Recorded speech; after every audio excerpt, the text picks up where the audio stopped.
Ladies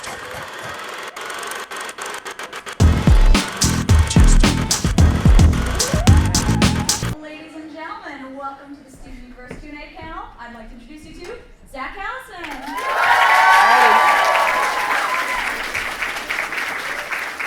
Shout out to all the cosplayers out there, y'all look great. Wait, can that white diamond and white pearl please stand up? I really want to see that.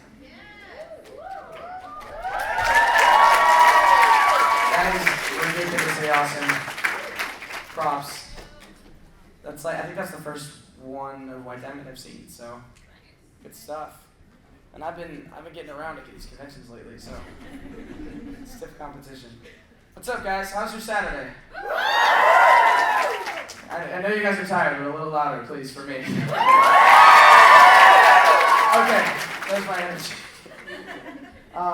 So we're gonna keep this like super casual. I'm gonna just, since it's such a small room, let's just raise hands and I'll call on you, and if there's any theater kids, you guys can project, and we'll do it like that because I like to keep these things nice and casual.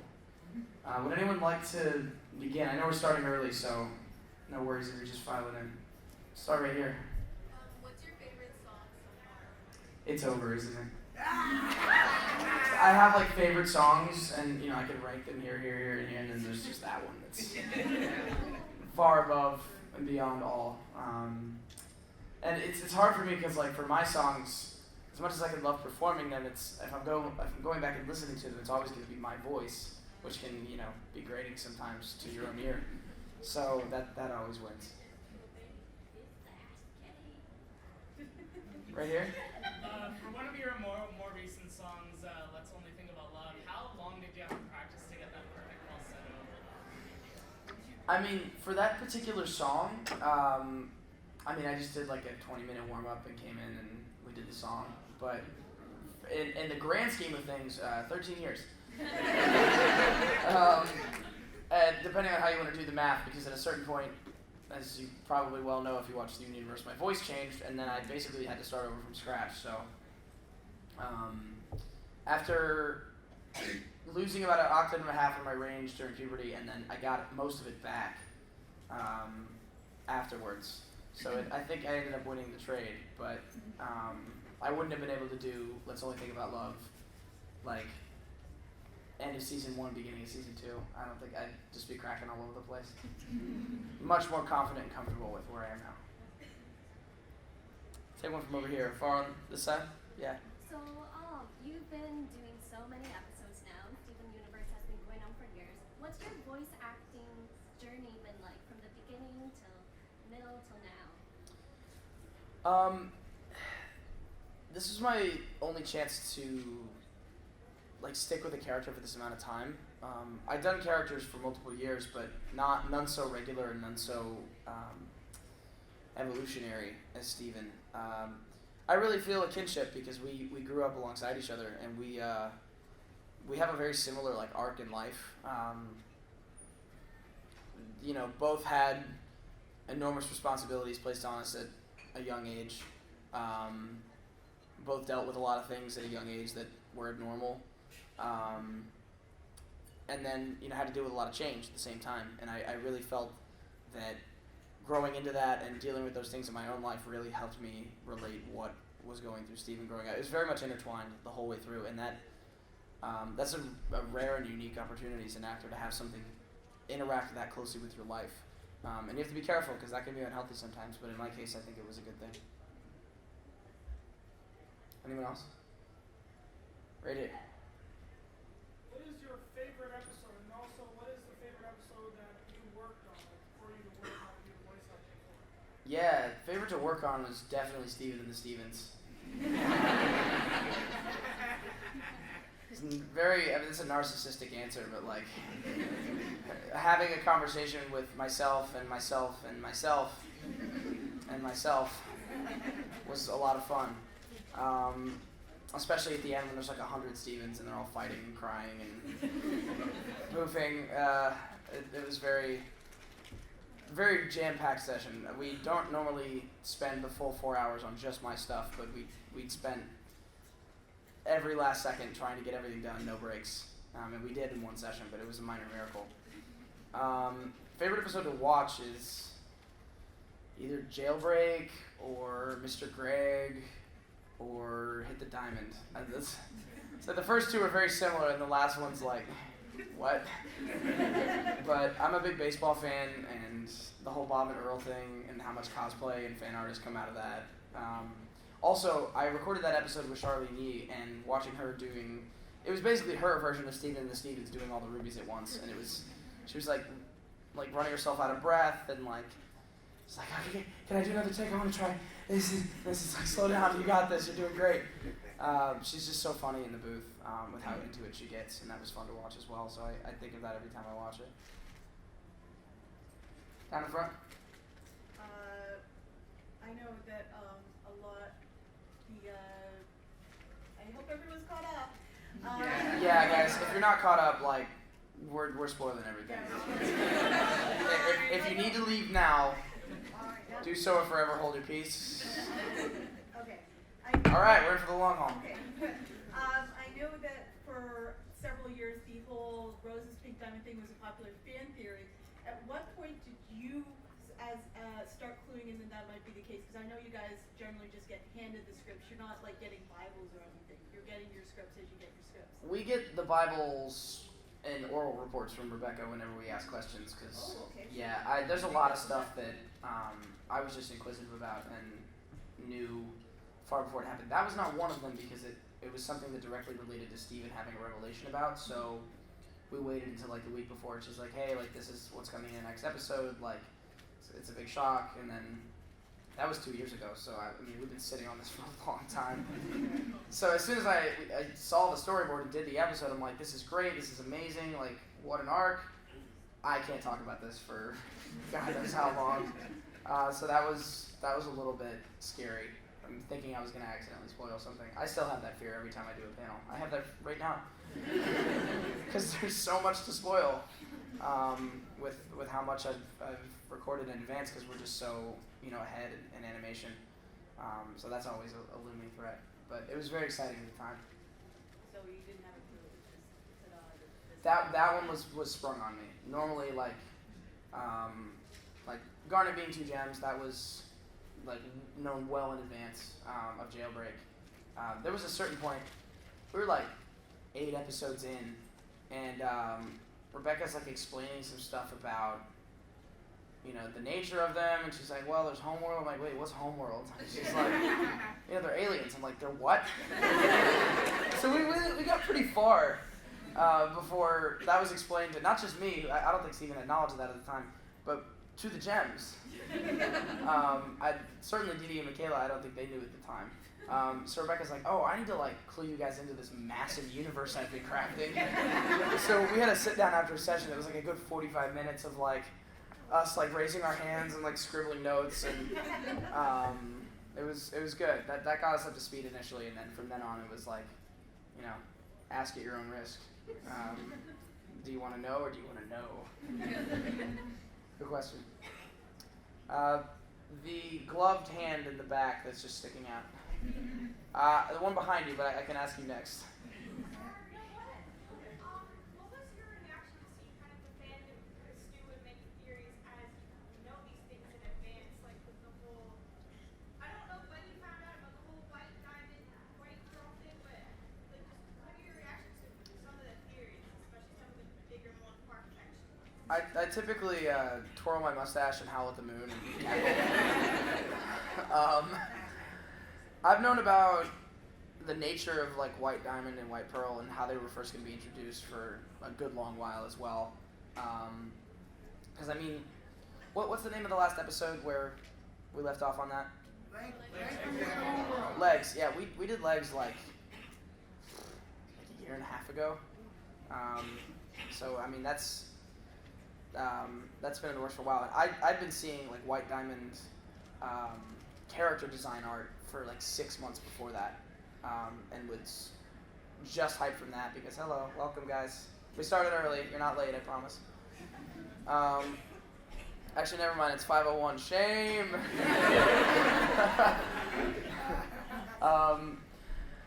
Yeah, no. As soon as I saw the character design, I was like, this is my favorite diamond. This is one of my favorite character designs. I'm all hyped up on this. So yeah, that was in the brain for a while before now. I promised you'd be next, Amethyst. Hello. Carry on, nothing to see here.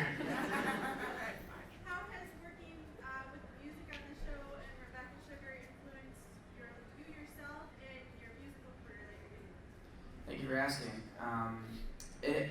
More than anything else, I think it's influenced me. I grew up in a musical family, and that definitely had a part to do with it. My dad and my uncle played together and raised me on rock, and then I got into electronic and rap, and had a musical theater background when I started, and that brought some influence. But the theatrical element of the Steven Universe soundtrack definitely had a part to play in how theatrical my music is. And also, the most important influence for not just making the album, but for writing my own stuff, creating my own projects, writing scripts, basically becoming my own content creator, and not just like creating stuff for the sake of creating it, but for creating stuff to like start a movement. Rebecca Sugar is very much responsible for that influence. Watching her do this show, and not just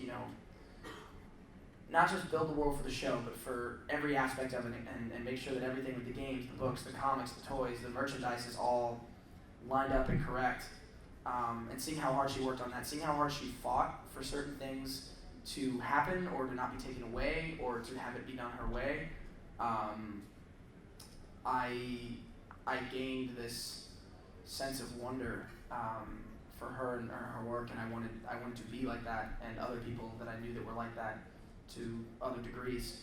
And that's why, when I wanted to make an album, it wasn't just like, let's do a 5-song EP and just, write some songs and put them out in the world. And I wanted to make something that was a continuous story, that was the first chapter of something extraordinary, and I wanted to tell a story from my own life in dramatic form, which is in a lot of ways what Steven Universe is for her. And she's told me a lot about that in the past. So that's why it's so important to me, and that's why she is the chief inspiration, I think, for why that's happened. For me and Grace Wolak particularly, because we were so young when we started, and we were working with Rebecca weekly in our formative years, I could never be more grateful or take that for granted. That was amazing for me. The album, if you guys haven't heard it, it's called The Picture Perfect Hollywood Heartbreak. It just came out a month ago, and I just went on tour with Nate Wants to Battle for the first time ever this month. So check it out. If you like the Steven Universe music, you'll probably really dig it. Thank you for asking. Move over here. What's your favorite job? That's like picking favorite family members. Bloodstone? No. Got him. Probably Peridot. Just inherently biased with the Dorito. Speaking of Bloodstone, I want to say how much that ad campaign for that lead up to that episode made me chuckle. For those of you that don't remember, Cartoon Network dropped like a week before the episode came out on all their socials, like, new gem reveal next week, Bloodstone, and people were like, oh my god, what's going on? And the Reddit was freaked out, Tumblr was freaked out, and it was Ronaldo. Yeah, it was brilliant marketing tactic. I approve. How about another Amethyst? Who's your favorite fusion, and who would you like to see in the future? Peridot. I've been campaigning for that for a long time. This comes up every panel, and I make sure to let the ether know that this needs to happen before whenever the show ends. And I want the fusion to be half size. I want it to be like the gray matter or the crystal gems, like very sassy and like, tiny, so like half the size of Steven and Peridot. So it's like ultimate shorty squad edition. The shortest squad. My favorite fusion currently is Sarconics. For multiple reasons. Down in front. Yeah, I got two. Okay. One, will Steven and Kai's relationship go full circle? Full circle meaning. They start dating. Come on, people. Come on, people. You all know that might happen. I hope so. I ship it. I can't say for sure. I don't know where Rebecca wants to take that, but yeah, I hope so. And two, how would you feel if Steven had an older brother, had an older gem figure, like an older brother, who understands the feeling he was going through? Wow, that's a really good question. It's interesting because like all the figures that he looks up to in different ways, they've never been through something quite like him because he's unique, because his situation's unique, because his situation is kind of horrible. When you think about it. I try not to think about it too often. Sweats. I think that would have been monumental. He has a heck of a support group around him as it is, but if someone had, blazed the trail before him, I think that would have eased his burdens. But at the same time, maybe it's like, maybe there's a whole host of other issues that come with that, like, being in someone's shadow or not being taken seriously, which was a big issue for Steve at the beginning of the show. That opens a whole can of worms that comes with adding like a character hypothetical into that, but it's an interesting hypothetical for sure. Red hair on the end. Okay. The first one is, what is your favorite ship in the entire Here we go. Is it cheating if I say Lars and Sadie? Alright, I'll take that as a no. Sick. Lars and Sadie. Before I get myself in trouble. And my second question is, do you have any advice for people trying to get into voice acting? Absolutely. I taught my first voice acting lecture at a con in Sweden about a month ago, in like an actual university lecture hall with like PowerPoint presentation. It was a trip. I spent 10 minutes preparing and I thought I was gonna die, and it went pretty well. The number one thing that all my teachers, not just VO teachers, but particularly them, has stressed is don't play voices, play characters. And I made the classroom chant voices, not characters, like 3 or 4 times out loud over and over again, because it's so easily forgotten when you're like, wow, I do such a good British accent now, like I'm gonna like stunt this and just like throw it on characters willy-nilly. You have to develop the characters' thoughts and like literally as you're reading the lines, you have to be thinking the thoughts they're thinking about what they're saying and about their surroundings. And that is a skill that is never truly mastered, except by only the elite. I wouldn't say I've mastered it. You have to think their thoughts, know where they're coming from, know where they're going, know the relationships to everyone in their life. There's so much that goes into a character that if you have a great voice and you put all that behind it, then it becomes a great character, and you will fit in much better to whatever narrative you're trying to service with it. That's my main advice. There's so much that can be said, but that's the number one mantra for sure. Let's see. All the way in the back with the silver glove. Hello. I'm sorry, I can't hear you. I sure hope so. Tumblr might break, but that's okay. That'd be a new national holiday. White Diamond.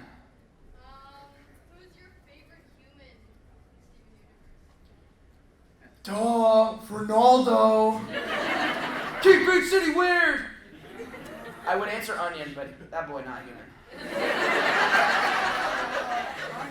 You all know it too. Let's see, right here. If you had to pick which gem you were, like that hasn't been introduced in the show that would represent who you are as a person,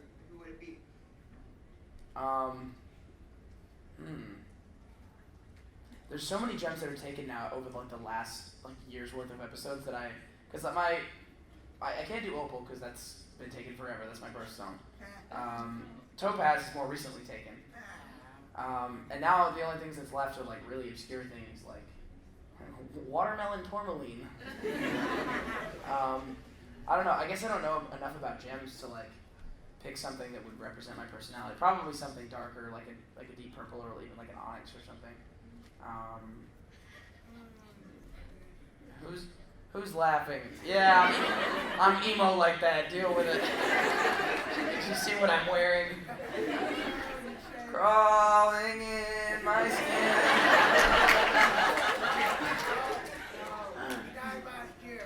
Oh, I know. I miss him.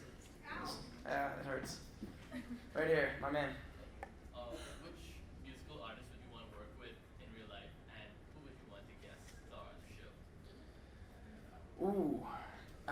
Guest star on the show, I'll give a couple answers for this. She's not particularly well known outside of musician circles. Has anyone ever heard of a band called Hiatus Coyote? Yes. There's always like one person that's like, yeah! They're this amazing like jazz, soul, funk fusion band from Australia, and their lead singer and main songwriter, she plays guitar as well. She's ridiculously talented. I've seen them live before, and she's got such a bizarrely unique quality to her voice, and is this incredible jazz singer. Her name is Nye Palm. That's what she goes by. It's really badass. I think she would be a perfect fit for the show. I've never brought it up. I need to get it more involved and state my opinions. Yeah, and then to work with, for me personally, I've been able to work with some like super high up talented people in the alt world thus far on this record. I'd like to work with more people in hip hop. Kendrick, Kanye, Pusha T, people like that have been huge influences on me. And then Tyler Joseph from 21 Pilots is a big one. Matt Bellamy from Muse. Muse is my all-time favorite act. So there's a lot. There's a whole laundry list, but I'm just getting started. So hopefully we'll like work up to that. Right here? Earlier you mentioned you toured with Nate, so I was just wondering, like, how was that as an experience for you? Life-changing. The tour with Nate Wants to Battle was, if I had any doubt about doing the music seriously as a career, it's gone after that. 7 shows. We played Nashville, Detroit, Chicago, Denver, Minnesota, and the Pacific Northwest. And like going out and like opening your heart with your music and having people open their heart back, it was a feeling I hadn't felt in a new way since like Steven Universe blew up right after Jailbreak came out. And this time it was my words being sung and my message that I wanted to put out, and it was very transcendent and awesome. And also not to mention like how wild the show's got. I'm all about like the rock and roll stuff, so we get in the pit, like jumping up and down. We did a cover of Bangarang by Skrillex with my band, just so I could get in the pit and like dance with people and go crazy, and not sing for half the song. It was life changing, and life on the road with my band. Those guys are like brothers. They were before, and even more so now. We're trying to do it again very soon. This is just the beginning, so that sealed the deal for me for sure. And Nate's awesome for having me, for what he does. Dark and Dicey as well is another really fun thing we do. So props to him. Right here. If you were to cross over with another Cartoon Network show, which one would it be? Don't say that, Zach. I love We Bare Bears. We also, our cast share Charlene Yee, so there's like an ambassadorship there already. Uncle Grandpa we already did. Regular show would have been awesome. They're gone now, but all time, Codename Kids Next Door is my favorite cartoon ever. That'd be a good one. Yeah, there's always Teen Titans Go.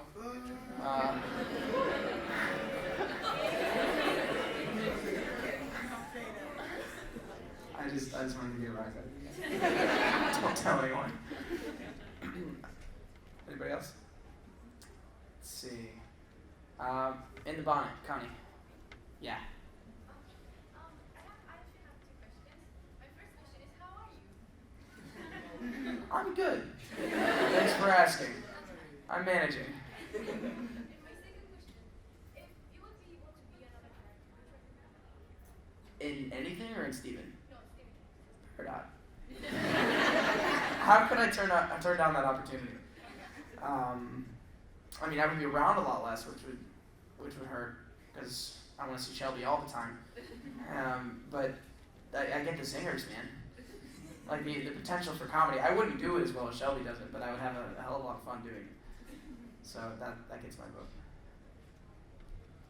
Right here on the aisle. Matt. I have a question and a favor. Oh, okay. Will Peridot sing or get a character development soon? Again, she better. I could see like a Peridot like diss rap number. Like Eminem style, like going in. Anybody hear that new Eminem album? Like the one from like last night? Oh, it's so good. Sorry. What is your favorite? Next time you see her, could you tell Shelby that her number one Claude says hi? That her number one Claude says hi? Yeah. Are you our number one Claude? You got it, dude. I haven't seen her in a minute, actually. That makes me sad. Let's see. Orange shirt, right here. Do you have any fun stories from when you were the other voice cast? No, it's terrible. Yeah, let's see. I tell that one all the time. It is a good story, though. There's one time when Deedee was doing fight noises, and it's a lot of like ha, huh, ha, like spear thrusting noises. And she did this one that was just so bizarre, like in the series. It's like, "Tuh!" And we like stopped production, halt everything, like what just happened? We're all laughing, and then our engineer, Robert Serta, who is maniacal with this kind of stuff, and he keeps a folder of these sorts of things. And you know, we settle down, we're like getting ready to start up again, all of a sudden over the loudspeakers, "Tuh!" So we start laughing again, we have another like 30-second breakdown. We're getting ready to go again. "Tuh, tuh, tuh, tuh, tuh, tuh, tuh." And this went on the whole session.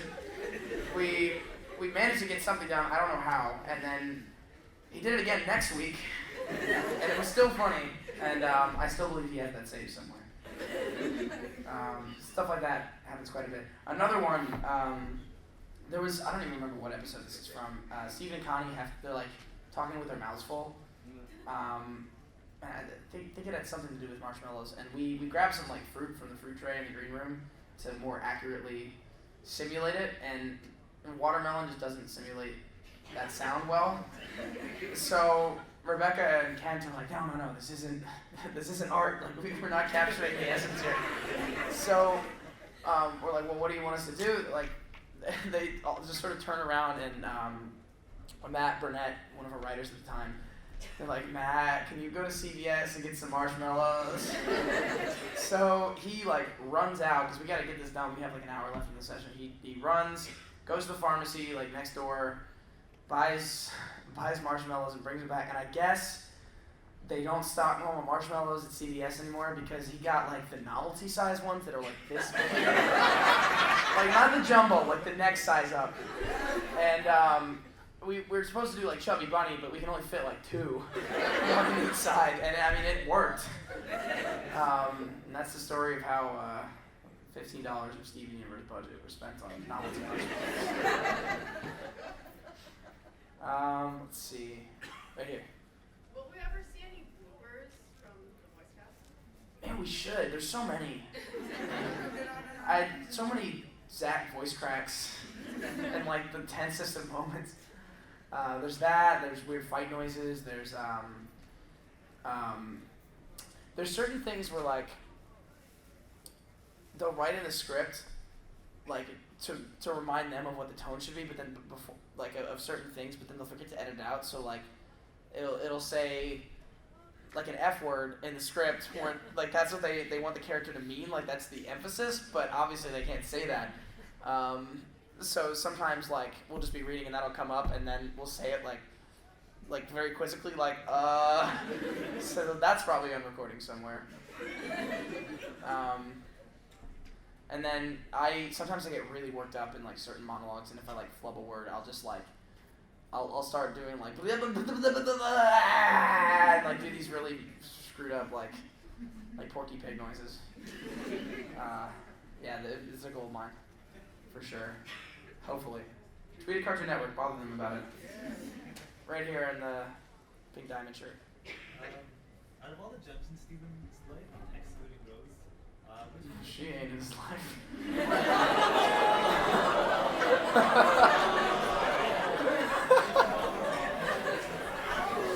Maybe it's a haunting presence. That's about it. I feel particularly like bitter about that today. I don't know why. Sorry. Continue. Anyways. Segue. Which one do you think Steven most identifies as his mother? Pearl. Pearl, definitely Pearl. She's like almost killed him a couple times. What mother doesn't? No, like she is the most mothering, and that's a quality that was not initially written into Pearl. That comes from Deedee, and Rebecca noticed it with the way she interacts with her kids and the way Deedee interacts with me, and wrote that into the character, and it works wonderfully. I see my relationship with the actresses as sort of a mirror of Steven's relationship. Like Amethyst is very much a big sister type thing. Garnet's like the cool mentoring aunt. And Pearl is the often overprotective mother. So I'd say she's the most motherly for sure, but they all play their role equally in raising him. Let's see. Sunglasses towards the back. Why is Pink Diamond smaller compared to all the other diamonds? I don't want to speculate on this in case there's a lore reason that's been told to me at some point that's in my head, and I'll like accidentally spoil something. Yeah, that's a Rebecca question.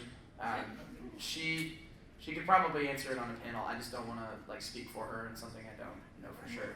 That is a really good question though. Basically assume that any sort of symbolism and any symbolism in the show is 99% of the time intentional and intended that way from the beginning. It's pretty incredible how much attention to detail they have. Far right, the hat. Which pearl is your favorite? Which pearl's my favorite? It's a tie for yellow and white. I'm not including regular Pearl because she's like, she's always around. But of the new pearls, white or yellow. Yellow, I think Deedee said that Rebecca had her reference like an old school like telephone line operator. Hello! Which that made that character so much better for me when I heard that. And white pearl is just not right, dude. Not right. Right here. Random question. Do you think, as a favor after the panel, would you be able to look at some art that's mystery? Sure. I can't take too much time because they have to take me back to the table, but yeah, I can do that. Did you draw it? Hey, that's awesome. Props to you. We love our fan artists, guys.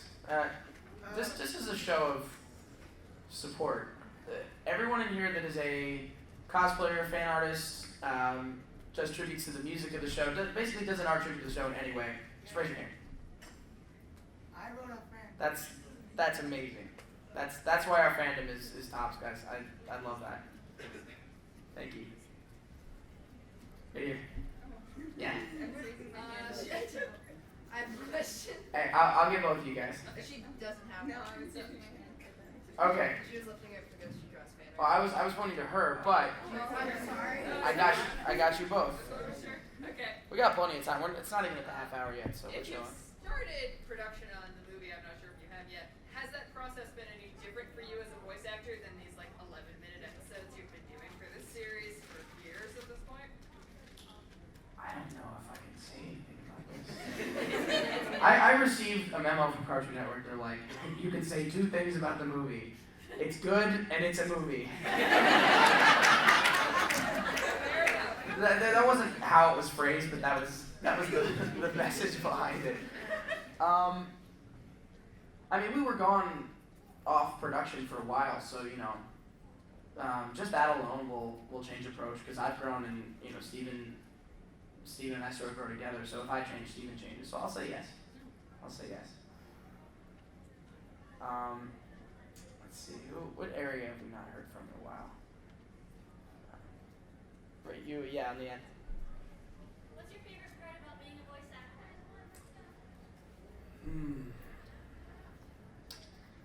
actor? The fact that the sky's the limit as to your range. You can play anything. The community of voice actors is also an incredibly tight-knit, small group of people that it's really nice to see the same people all the time, and it's almost like we're all in on this really awesome secret. And I love that about the community. And I get to do conventions with them and do sessions with them. People like Jess Arnell and Richard Horvitz and Tara Strong, who I get to see intermittently quite often. It's cool. Pink hair, spiky. Yeah, sorry. I'm just describing you guys by your characteristics. I'm sorry. It's very weird. How would the gems interact with a jewelry store?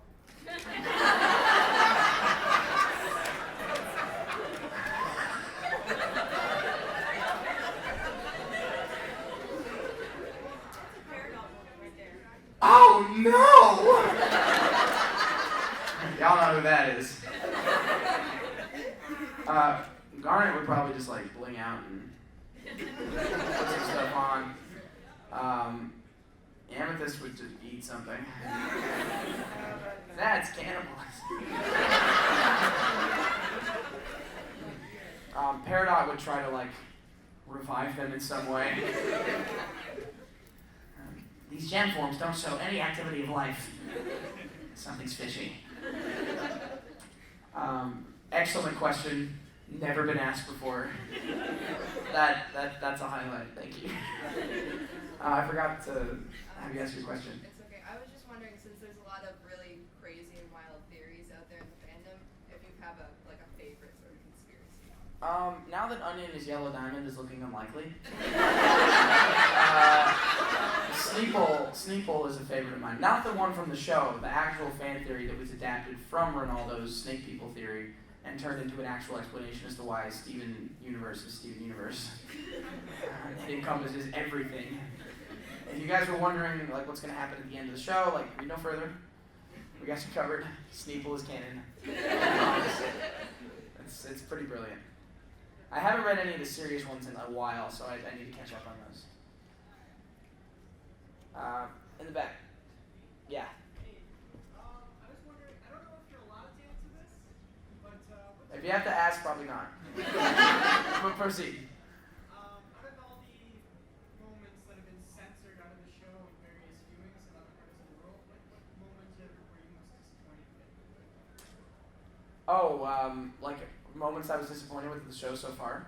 Being censored in another country or just in general?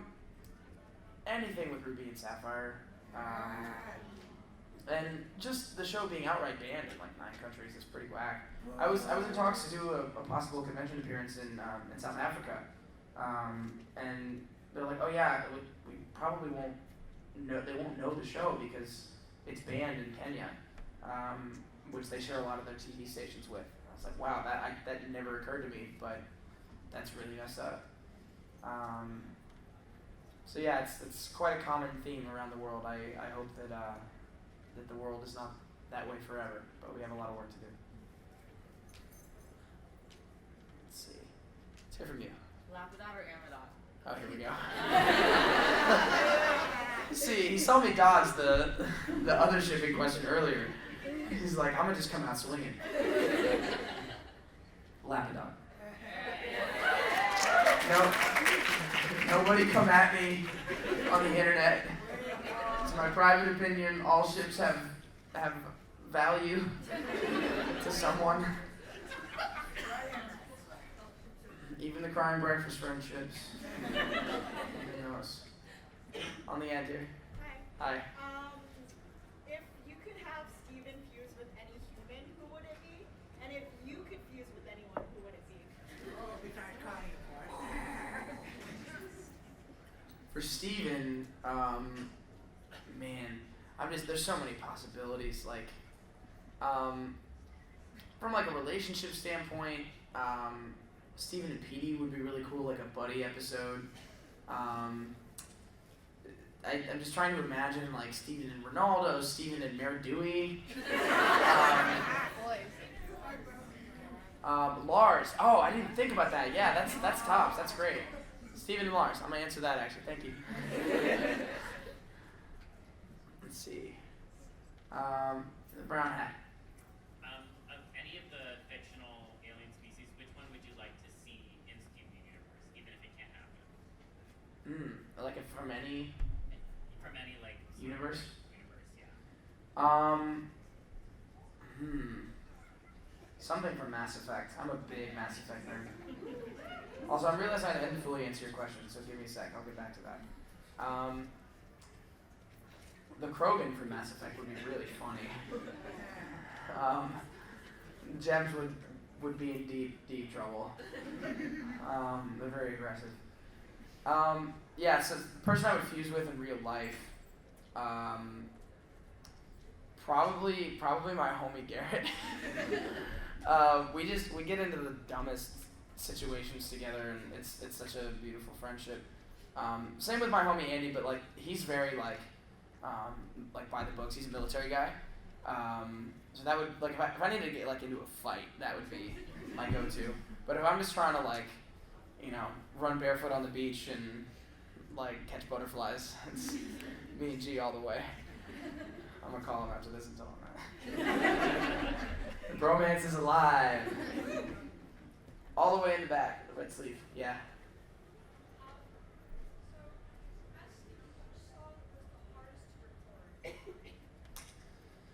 Which song was the hardest to record? Overall, just like from a purely technical perspective, this Let's Only Think About Love was really tough. Steven and Stevens was an interesting challenge because I had to layer all the Stevens vocals and basically do 4 leads.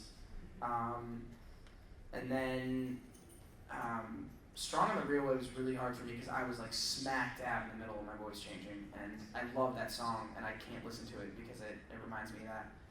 And Deedee sounds so wonderful on it, and I like cringe at the sound of my own voice. It's not that bad, it's just, it reminds me of a time where I had a lot of anxiety in regards to my acting. I had gotten fired from 2 other shows for my voice changing, and I thought that Steven was going to be number 3 because I didn't realize that they wanted to age him and stick with me, and it was never spoken about because they didn't really care, so I just assumed that was like, they're having backward meetings about my vocal cords, like, panic sets in. So that one reminds me of that time. It was very hard to do at the time. Let's see. How about you? How was it like creating the voice of Steven? Good question. So when I first auditioned, you get a packet in your email with some information, some basic drawings, some like 10 lines from the pilot, the original extended theme to sing, Rebecca's like reference track, and just a brief character description, and that's all you have to go with. I only spent like 10 minutes or so on the physical qualities of the voice, and at the time it was, I pitched it down because my voice was so chipmunky high at 14 years old. So it sounded something like this, and I sort of rounded it out a little bit more to change my accent and intonation. And then we spent about an hour and a half like actually working the character and the lines. Like I said, character before voice always. The vocal quality can be changed and molded and substituted if you have that strong foundation. So that was the priority. There were, I think, 2 callbacks, and then we did the pilot, and then I heard nothing, and then all of a sudden, surprise! You got a show! And even then, I didn't know what that meant and what it would mean to people. So it's definitely been a series of fortunate surprises all the way up. And some hints. Shot up over here. Let's with you with the white sleeve first.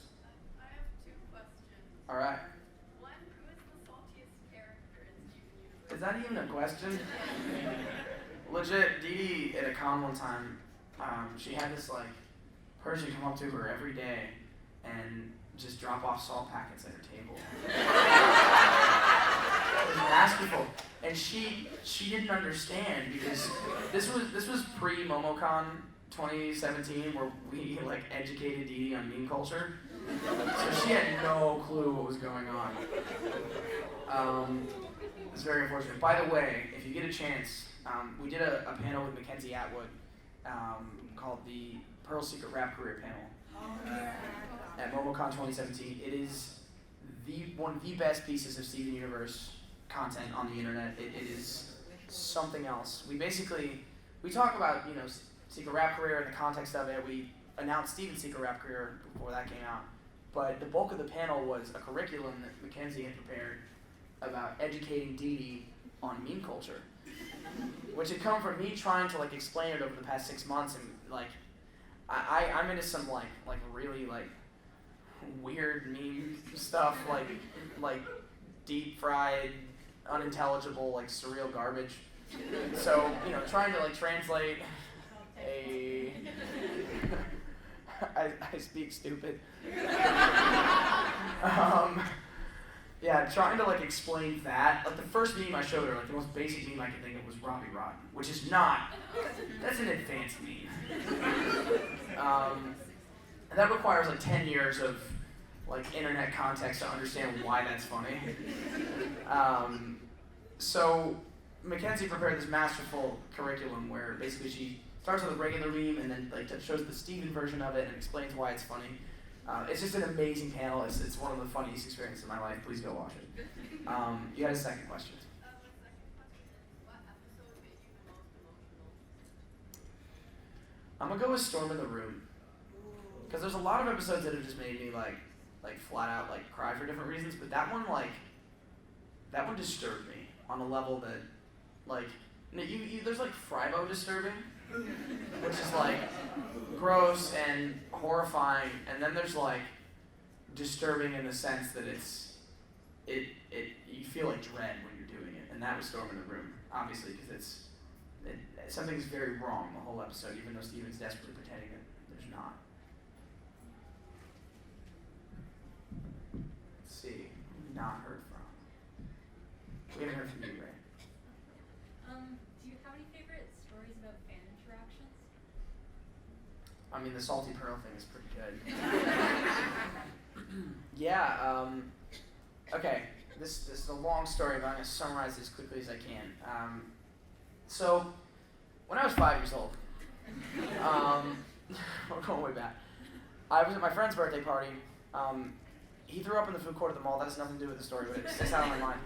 And then we got better somehow, and then we all were going to see a movie, which happened to be Scooby-Doo 2 Monsters Unleashed. I was a big fan of the first movie, and we roll up to the theater, and they're all like going inside and they're getting their tickets, and my dad puts a hand on my shoulder, is like, Zach, you gotta go home now. It's like, the hell you mean? And he's like, this movie isn't age appropriate. There's some stuff in there you're not allowed to see. I was like, Dad, what are you talking about? It's rated PG. All my friends are seeing. I'm in kindergarten. Help. And he's like, no, we need to go. I was like, I saw the first one. What is wrong with you? So I held a grudge for like a decade about this. He had seen some like parody of it somewhere, I think, that was like super lewd and thought that was the movie. So I never ended up seeing it. I was bitter. I like legit, until I was like 12 or 13, I like held a grudge about this with my dad. And eventually I'll let it go, but I told that story a couple times in interviews in random places. So to answer your question, yeah, that's the story. No, I'm kidding. I was at a convention in Sacramento, and I'm on this panel, and somebody comes up and asks me a question about Steven. I don't remember what it was. And at the end, they're about to walk back. They're like, oh yeah, by the way, I saw this story in an interview where you talked about Scooby-Doo 2 Monsters Unleashed and this horrible injustice that was assaulted upon you. I got you the DVD here. So I now have it on DVD.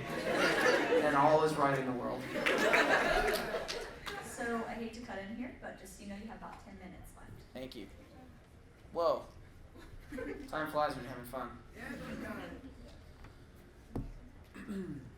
All right. Pink sweater. I know that's not your name, but. When they gave you the script with the first interaction of Stephen and Lion, what was your reaction to the character of Lion? Oh man, that's going so far back.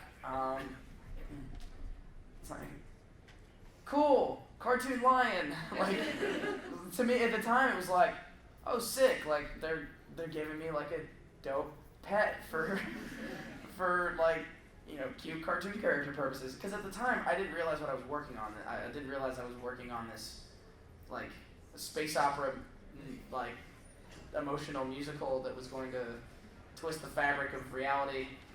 I just thought I was like working on a fun cartoon, and I hadn't picked up any of the hints yet. So you know, anything that happened then is like, cool. I get a lion.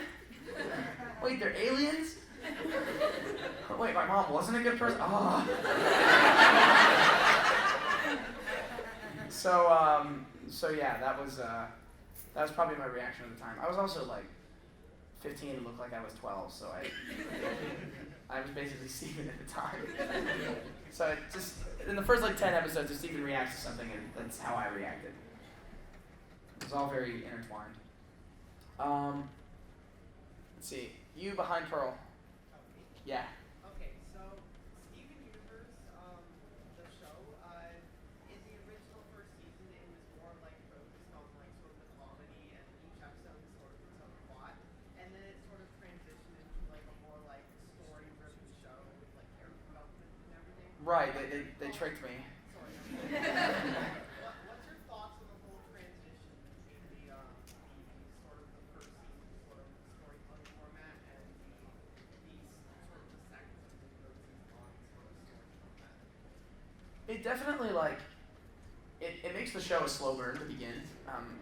I think it makes the slow build up into what comes worth it, especially when it was airing in real time. And also, you know, if you go back and watch those episodes, there's a whole mountain of necessary character development that happens in those. Like, just like one thing in particular, like when Garnet's like addicted to Beat Mania, and then we find out about her third eye. Like that's, you know, oh, it's like a cool detail. Like Steven's like, whoa, I didn't know you have a third eye, and the reason she has a third eye is something that's not revealed for another like 40 episodes. Things like that were necessary to set up. I think it was a wise move not to just like jump into it and make it this, you know, suddenly there's a narrative mess. You know, I think it was done masterfully. People use the term filler episodes a lot. I'm not a big fan. I think that in pretty much any filler episode, save the Uncle Grandpa crossover because that's not canon. That's just brilliant fun.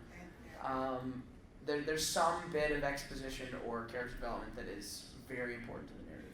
So that's my take on that. And we are at the 5-minute mark. Thank you. Let's see. Lapis.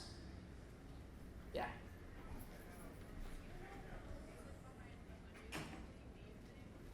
The whole reason behind the what? Why the Onion family's name like that? I don't know. Cartoon reasons? I guess. I really should ask. Considering that I play Onion on the show, I should probably know that. You know, there's so much I know about Steven's character development and his world in order to play him better, but for Onion, he is an enigma to me. They come out, but I don't know where they come from or what the motivation is. But they work, I guess. That's a good question. Yeah. Yellowtail, like, he's a fisherman, I guess, so that's why he's called Yellowtail. But, like, Onion and Vidalia, they're plants. If it's what? Right, yeah, they're onions, and Yellowtail's a fish. I think this is why Onion is so bizarre. His genetic experimentation gone too far. That's why Onion's so hard to cosplay too. Let's see, somebody we haven't heard from. In the back with the hat. Yeah, you. Oh, I'm good. Sorry, wait, where's the voice go? There's two people with a hat. I was like super, full. We'll get both of you before we close out. They'll be the last two. Oh, you me first? Sure. How polite. Thank you. Now, did you guys foresee the cultural impacts on the community, specifically on the LGBT? I don't think there was any way to foresee how massive it would be, especially given that I didn't know that would even be a topic of the show. Very proud of it, and was elated once I finally realized like the impact it was having on people. But man, like I said, that transition from that through that first season of what I thought I was getting into and what I was actually getting into, very pleasant surprise. But man, very much a surprise. What's something you want to break goodbye with all this money? Like a whole wrestling league for Tiger Millionaire, a yacht for Lapis. What's that? Did that already happen, the yacht? Technically, yeah. It's not Greg's yacht though. Is it? Am I tripping? Okay, good. A lifetime supply of cookie cats, of course. He did leave his family behind. If you didn't know. We got time for one more? One more? Okay. The what? Well, I don't know what to say. This is awkward. Thanks for the fun panel. We haven't heard from you. Oh, I have a dark and dicey question, if that's okay. Yeah, let's close on the dark and dicey question. Did Warblin get his daughter back? Will Warblin get his daughter back? If I die before it happens, I'm gonna be royally pissed. I'm gonna move heaven and earth to make sure that lass gets back safe and sound, and Winkabean's head is on the floor. Got it. My character in Dark and Dicey is basically Liam Neeson from Taken, but 3 feet tall. with a sword. You guys should really watch it. We're Monday nights on the official D&D channel. It's Name Wins to Battle, Cookie Shed. It's a really fun show if you like Dungeons & Dragons. On that note, thank you all very much. Thank you for watching the Convention Junkies coverage of Fan Expo Canada 2018. Join the conversation below with a comment, and don't forget to like and subscribe to see more. If you would like to help us with future projects, please visit our Patreon page.